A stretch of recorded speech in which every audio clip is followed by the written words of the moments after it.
Everybody for Elizabeth County City Council regular meeting for May 6, 2019, and I'm going to ask my friend Matt Deneen to give our invocation. Join me in prayer, please. Father, we thank you for this beautiful day. We ask for blessings on all those that make this city a wonderful place to live, work, and play. We ask you to bless those that protect us, our emergency responders. Thank you for their service, especially today as they respond to fire. We ask you to be with us as we make the decisions we hope will be pleasing to you, pleasing to our community as we move forward. All these things. Amen. He remains standing, face the flag. I pledge allegiance to the flag of the United States of America and to the republic for which it stands, one nation, under God, indivisible, with liberty and justice for all.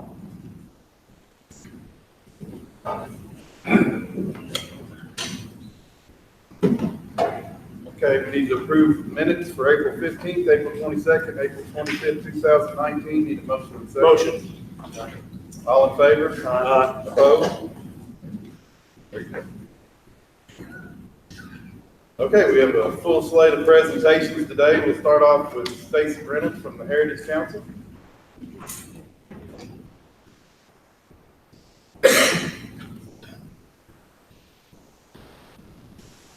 How y'all doing? Good afternoon. Thank you, Mayor Gregory and council members, for having me here once again. Got a handful of items that we've got going on in our downtown for the month of May. First thing I want to bring to your attention is that we have a new business that opened its doors just this past Saturday. The name of the business is the Mud Honeys. It's a women's boutique. And just to kind of follow up on an article that the News Enterprise ran, I believe it was a week ago. This is another female-owned business that we've got in our downtown. I think that brings our number up to 23 at this moment. And I'm hearing we've got another one on the way. So that's, to me, that's an amazing number. And I think it just says something about our community and the downtown in particular, that we've got so many individuals and minorities and that are opening business and taking on those risks. And we've got a large number of boutiques in our downtown, and it's kind of become a destination for customers who are seeking out that type of business. So I think it's something that we can continue to grow on and kind of find a niche for our downtown. This Saturday, it's basically our second Saturday. Saturday night, Flywheel Brewing is going to be hosting what they're calling their Spring Thaw. It's a independent music festival. This is something that they did last year as well, so they're trying to build on that. It's an outdoor festival that starts at 1 p.m.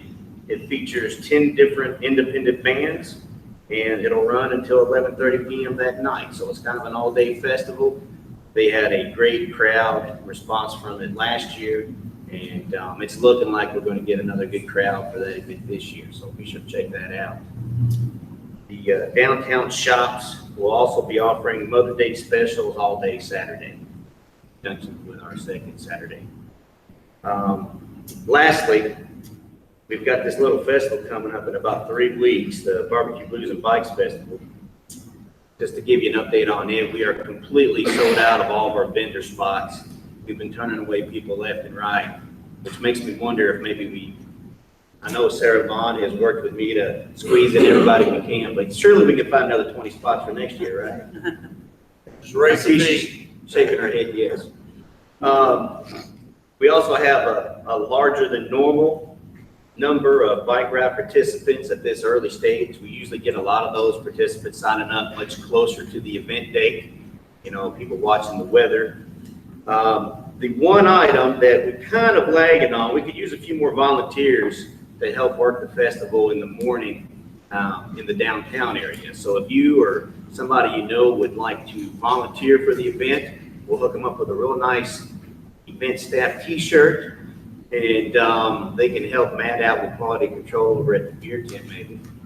And we would gladly have them. They could go to our website at www.bbqbluesfest.com and click on the volunteer button to sign up there. Once again, this night, the Friday night before the festival, Bourbon Barrel Tavern will be hosting an outdoor kickoff concert behind their building there in the Strawberry Alley lot. That concert's going to kick off at 6 p.m. and it runs till 11 p.m. It's been a fairly well-attended event the past 3 years, so we hope that'll be another solid kickoff event. Flywheel Brewing is also going to have a concert beginning at 8 p.m. So we've got a little bit more going on the night before the festival this year, which is good. I'd like to see us extend that festival over multiple days going forward if we can, try to keep the visitors in town a little bit longer maybe if we could. At this moment, all systems look really good for the festival. We've got one last planning meeting we're going to have this week, and the only thing we need is a good weather forecast. So anything you can do to help us out with that, I appreciate it. That's basically all I had. If you have any questions or comments for me, I'll be glad to address those. Great job. All right, thank you very much.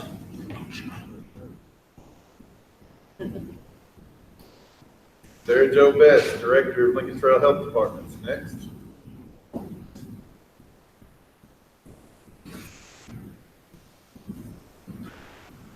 Good afternoon, Mayor Gregory and council members. Thank you for the opportunity to talk to you this afternoon. I'm here to talk a little bit about public health, and I'm going to use the slides that are in front of you. Public health has changed quite a bit over the past few years, and we recognize that in order for us to be as effective as possible, that we must inform policymakers and the public on what public health looks like currently. Many things have prompted the changes, the ACA, Medicaid expansion in Kentucky, the pension system reform efforts, and decreased resources and emerging risks to health and safety. Public health is diverse across the Commonwealth of Kentucky. There are 61 local health departments that operate in the Commonwealth across the 120 counties, as well as the Department for Public Health. We are quasi-governmental agencies, which mean that we participate in the Kentucky retirement system under KERS, but we have a shared governance structure between the State Department for Public Health and our local governing board. We have a little bit of an identity crisis, and that people get confused because we are a regional public health facility. So Lincoln Trail District Health Department covers a 6-county service area: Hardin, LaRue, Marion, Meade, Nelson, and Washington counties. Often that confuses the public. They think Hardin County Health Department is not one and the same with Lincoln Trail District Health Department. We're one structure covering multiple sites. I often use the analogy here as the Communicare, where they operate over a jurisdiction.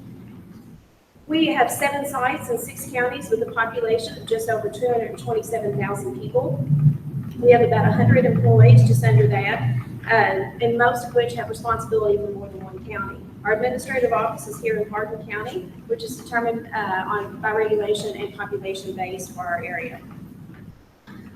We have multiple sources of funding, and I think a common misconception about local health departments is that we are completely funded by the state or the county. We are not.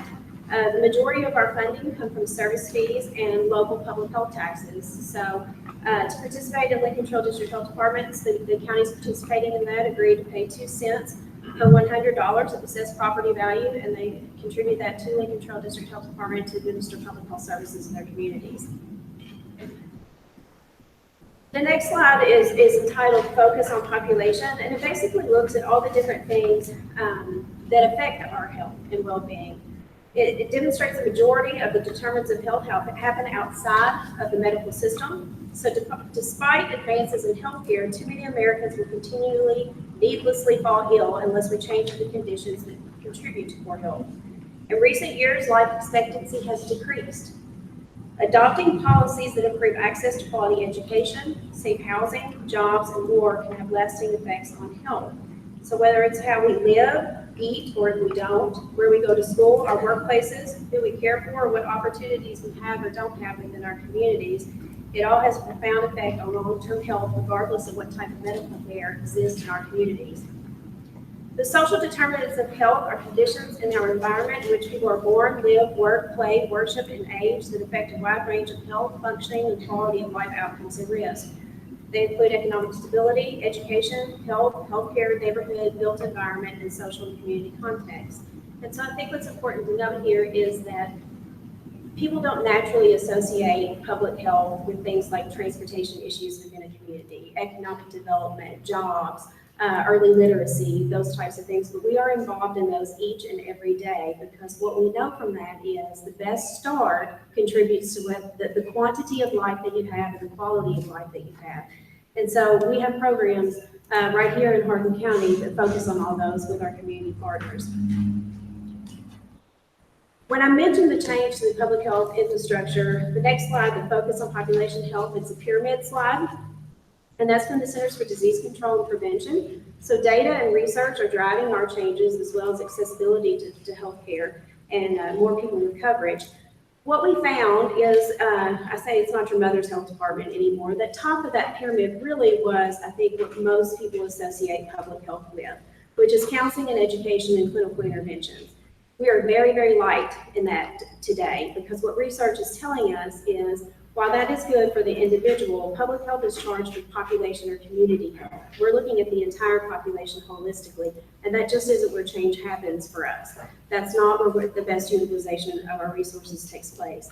So we've moved to the bottom of the pyramid, and that's really looking at quality of life for our citizens. What we found and what we know now is your zip code is more a variable in how long and how well you live than your genetic code is. And so we have to look at where we live, work, play, and ensure that we're building it in a way that creates sustainability and a long and healthy life.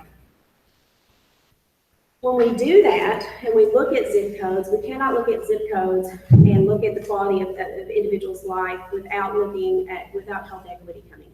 Health equity will always surface, because a person's health, including their ability to make healthy choices, is impacted where they live, how much income they earn, their educational attainment, and the differences in access and quality of care. Addressing health inequities means implementing policies and instituting practices that increase opportunities for people to be healthy and make healthy choices. That also means implementing strategies that remove barriers to achieving better health.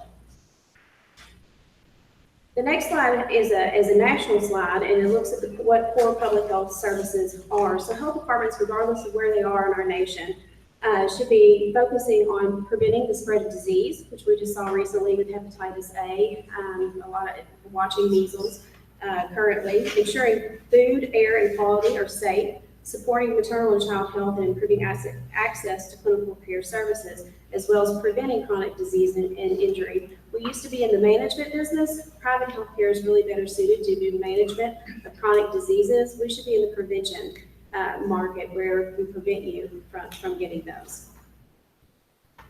I show you that because the next slide is our Commissioner for Public Health, Dr. Jeffrey Howard's Public Health Transformation Plan. And this has really been prompted by a few things.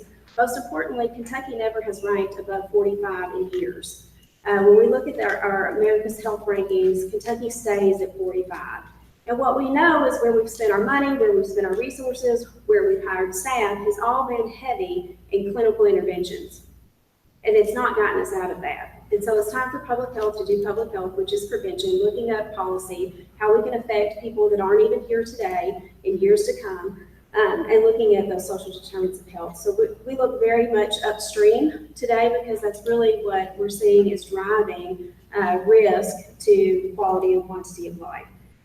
So Commissioner Howard's Public Health Transformation Plan looks very much like the national standard. That is a good thing. That means it's being driven by data, not feeling or emotion or what we think we should do.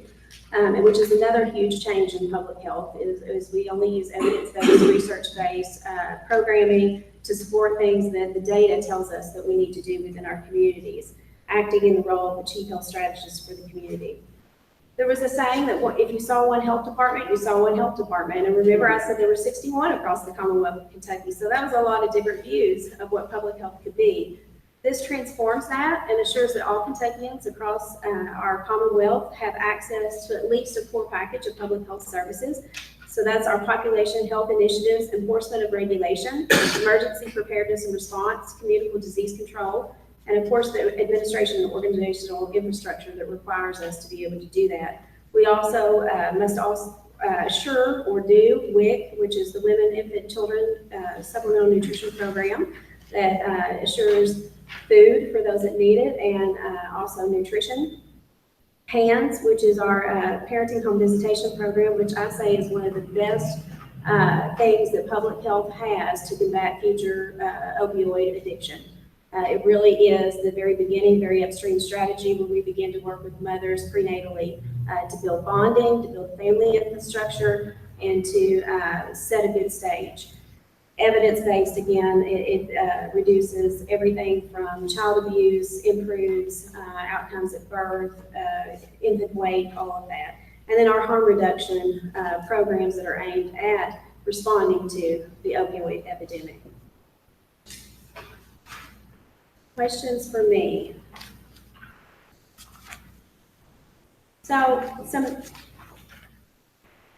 We have a Facebook account, we have a Twitter account, we have an Instagram account, which I have to make sure that somebody else manages those because that's not my forte. But we have so many different venues for you to keep up with what your health department is doing for your community. Please reach out to us, use our knowledge, use our data. We are evaluating the community on a constant basis. Again, we do provide some clinical services and still some safety net, but our main focus is really on built environment, policy, and then preventing communicable disease and chronic disease within those communities. Thank you for your time. Thank you, Sarah Jo. Next, Reverend Larry Vance to speak about World War II reenactment.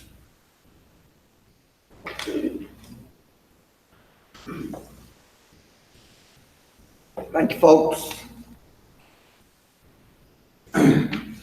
Once again, how much I appreciate the opportunity to be able to head up and direct and bring to our community the 5th annual World War II reenactment.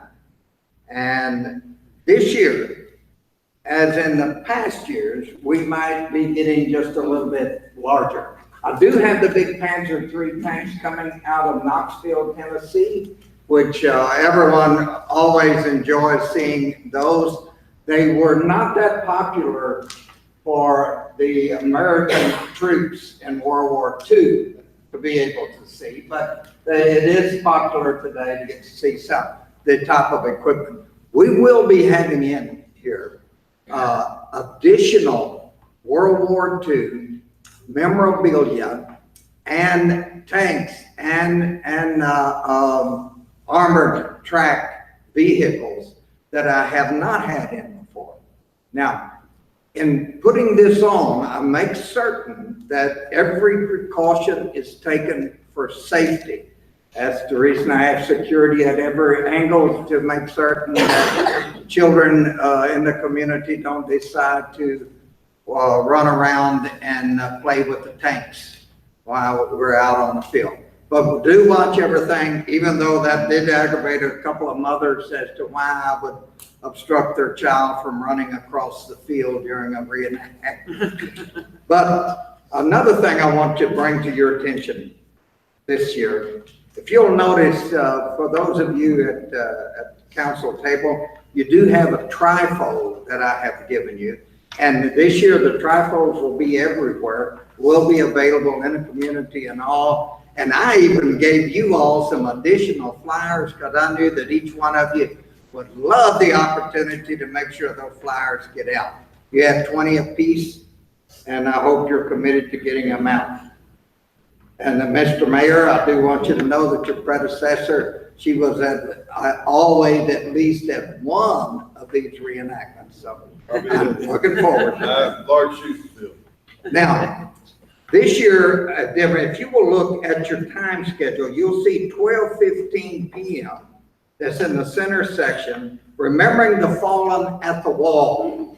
Now, I am going to, this has just taken place, so I will read it to you. We will have 4 sisters coming up out of Texas. And these 4 sisters are coming to receive honor pins or memory pins and memory of pins that were issued by the DOD, Department Department of Defense. Thank you. Cool. You think I'd remember a few of those things.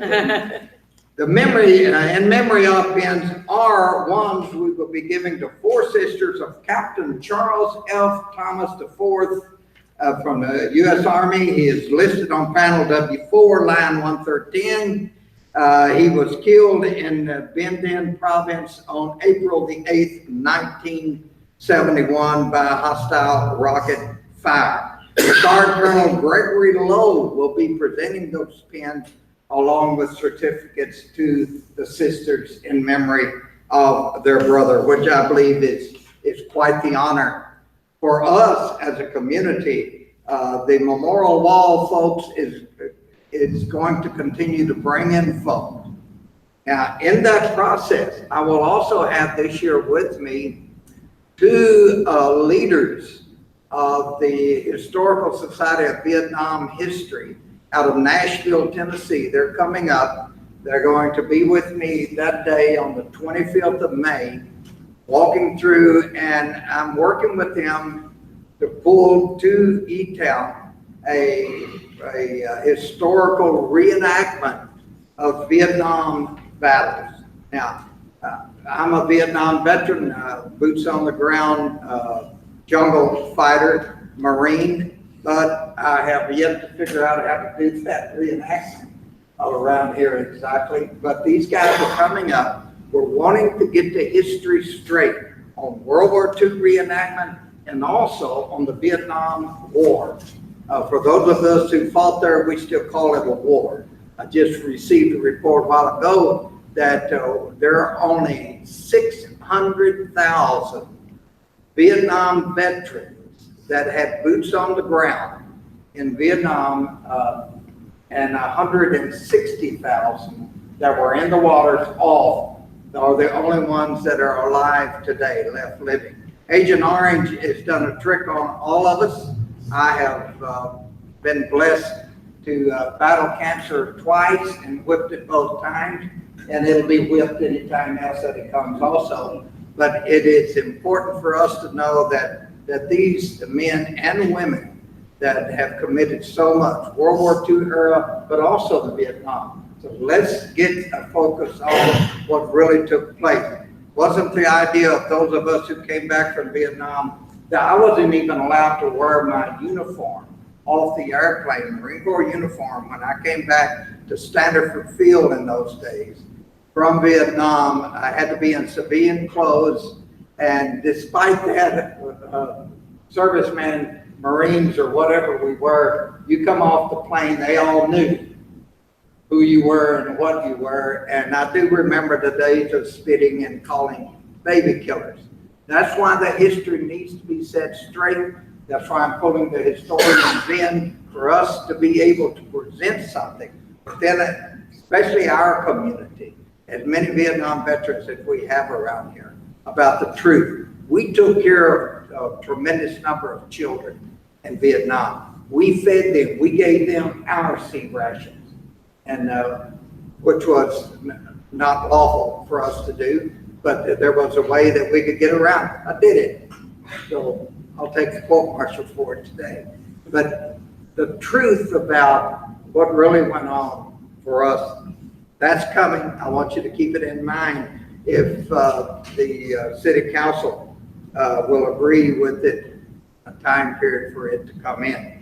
Camden on Vietnam Remembrance Day, I think that's Vietnam Day is the 29th of March, I believe. It's when it was set. It's too cold. And we old folk, we know better. We want to do it in the summertime. So I'll be bringing that to you.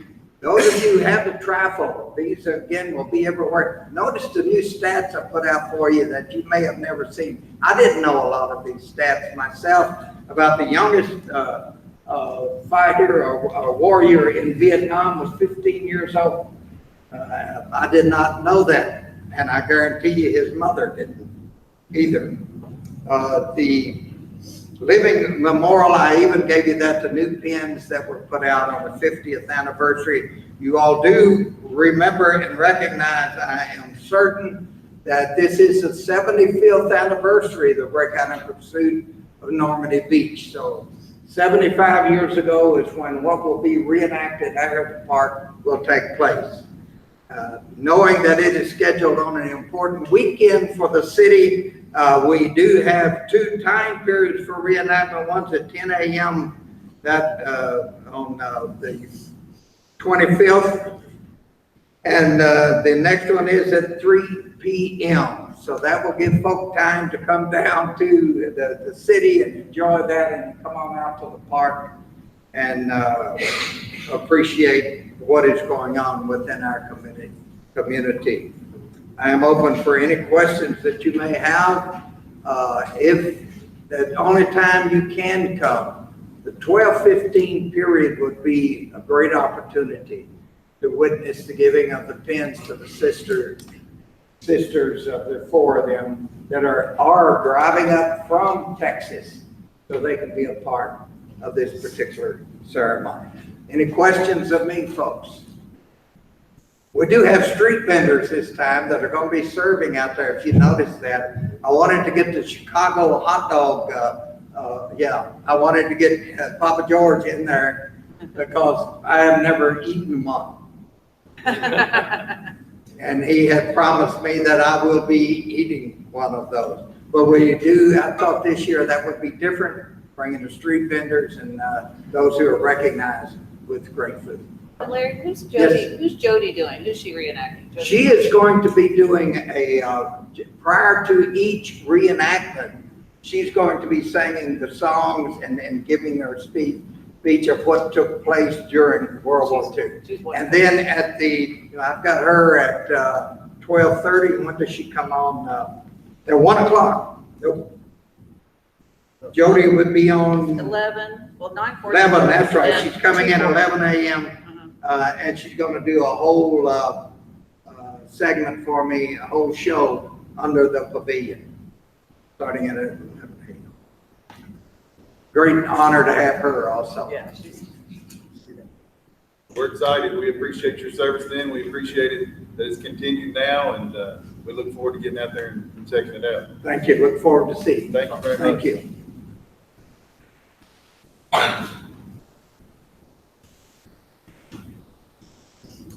Okay. Got a special proclamation today. If I can get my tennis players and coaches to come up real quick.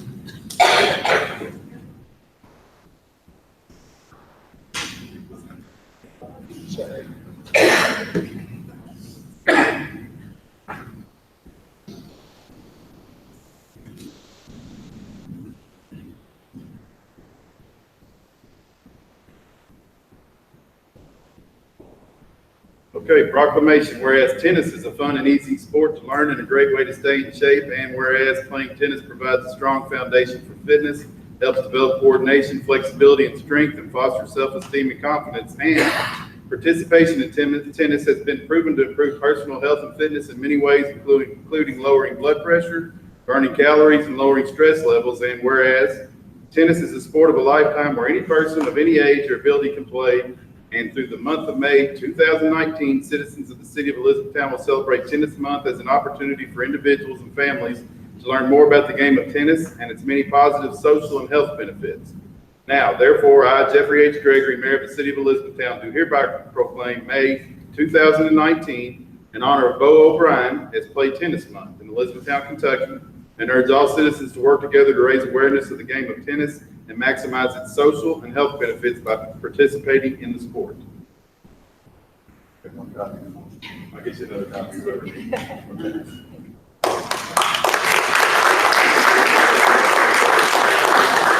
I'm Karen Hinson. I'm one of the members of the Town Tennis Commission, along with Eileen Harris that's here today, as well as some of our high school players. We just want to thank you, the council, and Mayor Gregory currently for your past support. You've been very gracious. We have wonderful tennis facilities that are used constantly. So thank you for that. We thank you for your most recent support. The new lights at Freeman Lake are a wonderful addition and are enabling more people to be able to play longer into the evenings, and we used them at our conference tournament last week. And we appreciate any future support, as well as we are looking forward to even more courts at Freeman Lake to be add to that beautiful facility. We get compliments on that all the time. It's recognized as a wonderful facility around our state. And as you can see, we just have a small portion of our tennis community here today to show you that we do appreciate you, and we want this sport to continue to grow. And in honor of Bo, for you, those of you that know how much he put his heart and soul into tennis, we're going to do our best to continue our tennis programming here in our community because it is such a great sport and we all love it. And so we just want to say thank you for all that. And we have a message from Central Hardin players. We're at a match, so they have a quick message for you all via video. On behalf of Central Hardin, I'm a team parent, and I'd just like to thank the city for the facilities, like Karen said, and also for this support. And we appreciate all the lights that you all put up, and we just really have a great time. So this is from Terry Christensen and the Central Hardin team. And we just have some great team sports, some great team camaraderie. We all play together. We mix up in the summer. So there's not all the high school rivalry with tennis like everybody thinks. So this is from Terry Christensen and the Central Hardin team. Terry Christensen with the Elizabethtown Tennis Commission, and we can't be there in person today, but we have something we want to share.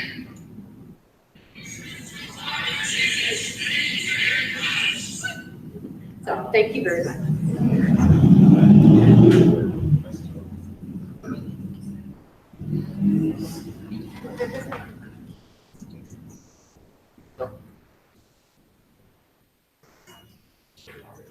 Thank you all.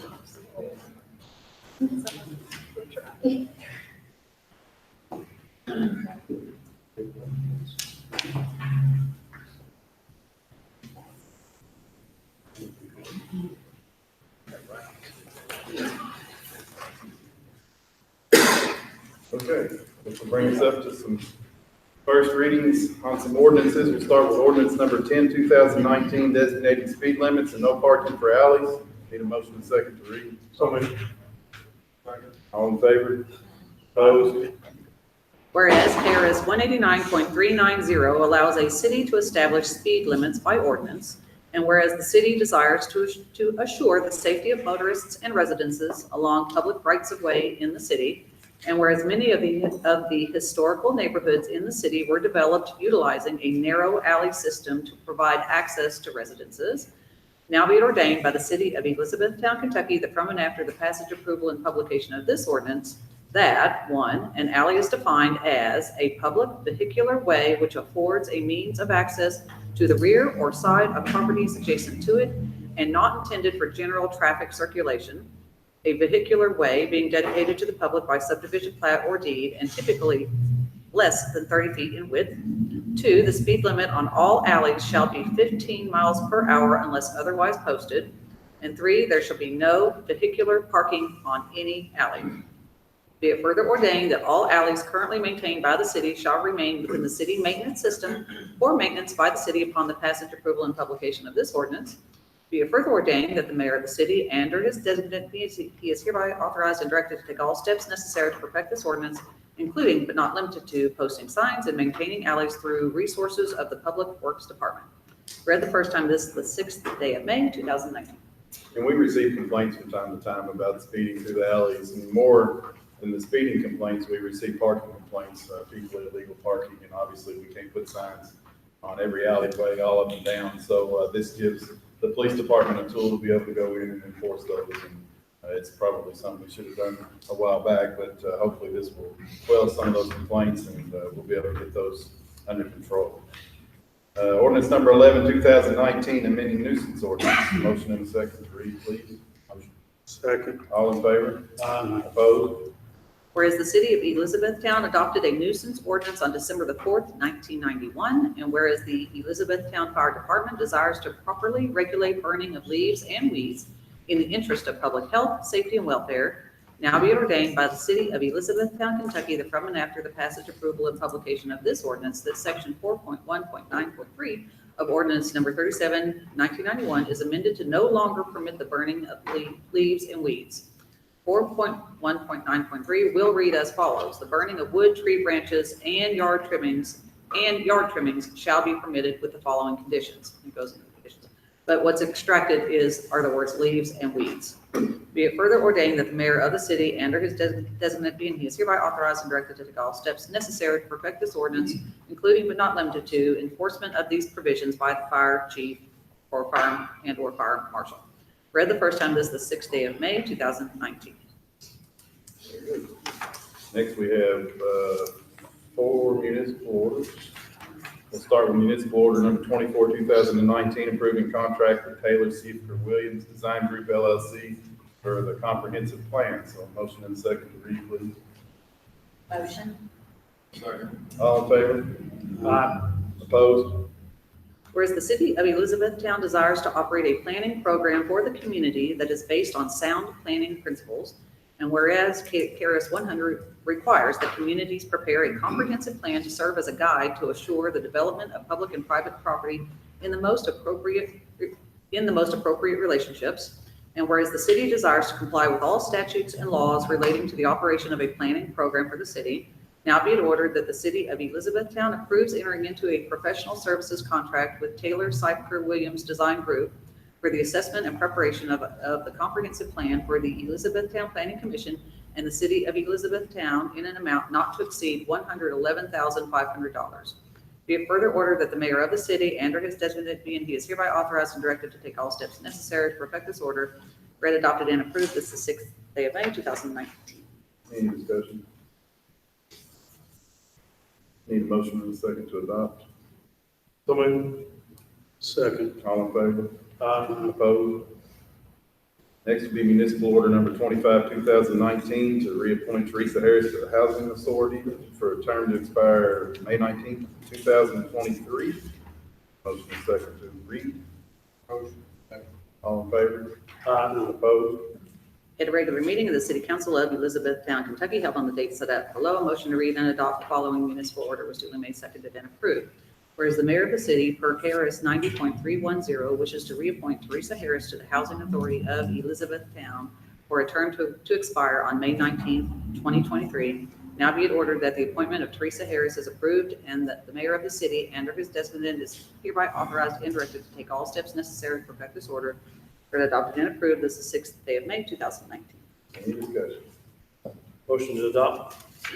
Second. All in favor? Opposed? Next will be municipal order number 26, 2019, accepting bid for utility safety and design incorporated for gas leak survey. One second to read, please. Motion. Second. All in favor? Opposed?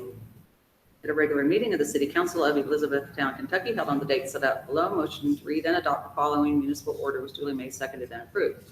Whereas the U.S. Code of Federal Regulations, Section 192.723, requires gas surveys to be done at least every 5 calendar years, and whereas the city prepared bid documents and received public bids on April 30th, 2019 for a gas leak survey, now be it ordered that the city of Elizabethtown accepts the bid from Utility Safety and Design Incorporated for the gas leak survey in the amount not to exceed $49,400.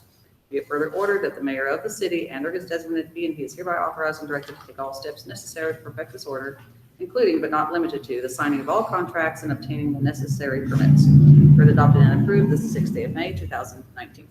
Discussion? Motion and second, please, to adopt. Second. All in favor? Opposed?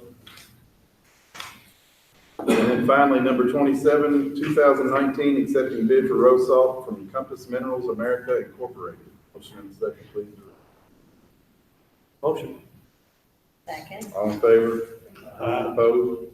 At a regular meeting of the City Council of Elizabethtown, Kentucky, held on the date set out below, motion to read and adopt the following municipal order was duly made, seconded, and approved. Whereas the city of Elizabethtown annually purchases road salt for the proper maintenance of public streets, and whereas the city participated in a public auction for the purchase of road salt organized by the Kentucky League of Cities and the Kentucky Association of Counties on April 24th, 2019, be it ordered that the city of Elizabethtown accepts the bid from Compass Minerals for road salt in the amount of $89.80 per ton delivered. Be it further ordered that the mayor of the city and or his designate be and he is hereby authorized and directed to take all steps necessary to perfect this order. Read, adopted, and approved this is the 6th day of May, 2019. Any discussion? Motion and second to adopt. Motion. Second. All in favor? All in favor? Aye. Opposed? Killing me. No, and to bail you out today. Okay, so informational items, and I'm going to start, if y'all don't mind, real quick. Councilman Bishop was fortunate enough to be able to go to Lexington on April 17, 2019, to represent the city of Elizabethtown for the 2019 Smoke-Free Excellence and E-Cigarette Policy Award. So we received this award. We were very pleased to get it, and I appreciate Councilman Bishop going up and representing us. Another thing that I want to address real quick, budget meetings starting next Monday after the council meeting, May 13th, and if we need to go all the way through that Thursday, the 16th, and they will be held here at the Elizabethtown Police Department. It's open to the public. We'll all be there discussing and going through our budget, getting it ready for June. So that's another announcement to make. Councilman Deneen, if he would talk for a minute about Green Space Bridges and Nature Project, I would appreciate it. Thank you, Mayor. This Friday will be the ribbon cutting ceremony at 1 o'clock. It's Friday for a project that's been underway for several years in the works, and a lot of partnerships, a lot of community support. So we'd like to take the opportunity to invite all those that participated and those that are interested in coming out to Finger Lake on Friday at 1 o'clock for ribbon cutting for the 288 compliant bridges that are now completed. Like I say, special thanks to the last council and mayor for their support, and our council here, mayor, for continued support for green space and opportunities that they provide our community. Very good. Anybody have anything else? Dee Dee, we going to go litigation. Okay. So at this time, we're going to close the meeting pursuant to KRS 61.810 subsection 1 to conduct deliberation on future acquisition of sale of real property by the city, to discuss personnel which might lead to the appointment, discipline, or dismissal of an individual employee, member, or student, and to discuss specific economic development proposals. Please give me a motion in a second. Motion. Thanks, sir. All in favor? Opposed?